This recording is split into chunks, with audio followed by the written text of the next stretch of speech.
Is the IDF's Iron Dome now looking like a sitting duck in front of Hezbollah's drones, with repeated hits raising questions about how long Israel's air shield can keep up? With the 7th Iron Dome hit in May alone, is Hezbollah trying to prove that its latest strike video is more than propaganda and that Israel's defenses are being steadily worn down? Mujtaba's proxy now claims another major blow by showing a fresh strike video that appears to blow up an Iron Dome launcher in the field. Are Ababil drones, missiles and FPV strikes now rocking the IDF in Lebanon, signaling a more coordinated and aggressive phase of Hezbollah's battlefield pressure? Has Israel been caught off guard as Hezbollah upends the northern warfront, forcing the IDF to respond to a threat that keeps changing shape? On June 1st, Hezbollah released footage of a drone strike on an Israeli Iron Dome launcher, turning the attack into a public message aimed well beyond the battlefield. The group said the strike targeted the Biranit military base near the Lebanon border on May 27th, framing the hit as part of its wider campaign against Israeli positions. The video showed a fiber-optic guided FPV drone tracking the target before impact, suggesting a carefully directed strike rather than a random attack. Hezbollah claimed the attack destroyed an Iron Dome system deployed inside the base, raising fresh questions about how vulnerable the launcher was when the drone reached it.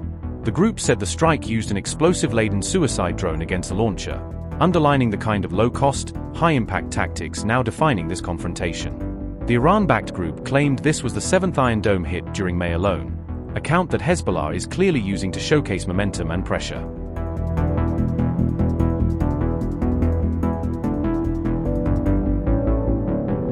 Hezbollah claimed Ababil drones destroyed 2 Neymar vehicles in Debil town, adding another layer to its broader drone war against Israeli armor and supply lines. The group also said missiles targeted Israeli troop gatherings inside Kauza, suggesting that manpower concentrations are being pulled into the same strike pattern. Hezbollah said an Israeli anti-drone radar was destroyed near Khalat al-Sharkif, a claim that would matter because blinding detection systems can open the door to more attacks. Hezbollah also claimed a precision missile destroyed an Israeli vehicle in Debin, showing that the group is mixing drone strikes with targeted missile fire. 2 missiles were also fired toward Israeli military infrastructure in Safed, keeping pressure on rear positions that Israel may have hoped were less exposed. The group claimed suicide drones targeted Israeli troops in Maroun al-Raz, pointing to a pattern of repeated and layered attacks across the northern front.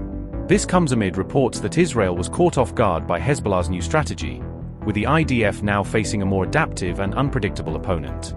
Hebrew Channel 13 said the IDF was surprised by the scale and intensity of the attacks, suggesting that the recent wave of fire may have outpaced Israel's expectations. The report linked the escalation to Israel's ground push north of the Litani River, implying that Hezbollah's retaliation is directly tied to developments on the front line. The wave of attacks also comes as the US reportedly proposed a new roadmap to de-escalate the war in Lebanon, raising the question of whether diplomacy can still slow a fight that is clearly heating up.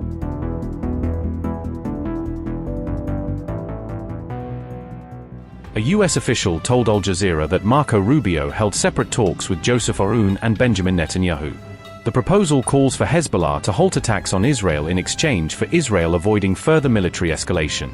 A US official said the plan is designed to achieve gradual de-escalation and an eventual cessation of hostilities. The US reportedly placed responsibility for the fighting on Hezbollah and accused it of following Iran's direction. A US official claimed Iran is prolonging the conflict to position itself as a potential mediator, Al Jazeera reported. A Lebanese official told Axios that the IRGC is encouraging Hezbollah to escalate in order to gain leverage against the US. The official alleged Tehran views the Lebanon front as a bargaining chip in broader negotiations with Washington. Lebanese President Joseph Aoun reportedly tried to advance the US proposal through talks with Parliament Speaker Nabi Berri. However, a US official described the speaker's response to the proposal as evasive and disappointing. According to the official, Berri said he would guarantee Hezbollah's commitment to a ceasefire arrangement. Berri reportedly insisted that Israel must stop firing first before any truce can realistically take hold.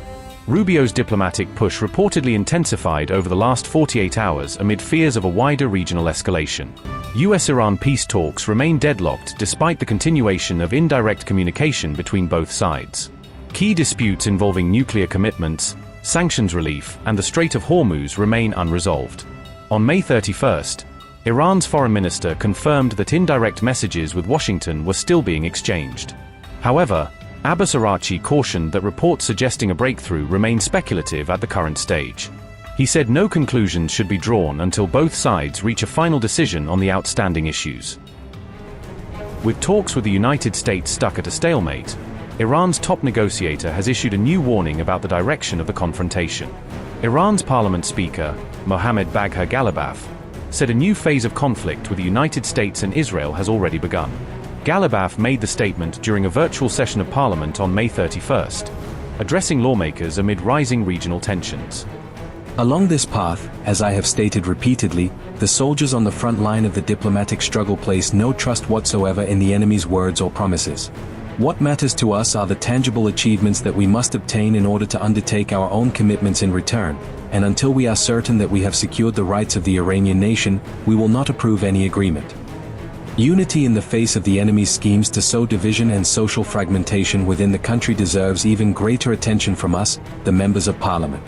In particular, he cautioned us against allowing even legitimate differences of opinion to degenerate into discord and division, and called upon us to embody, both in word and in action, the unity and solidarity of the nation. It is true that we do not give anyone a blank check, but we must not fall into the trap of protracted, wearisome conflicts either.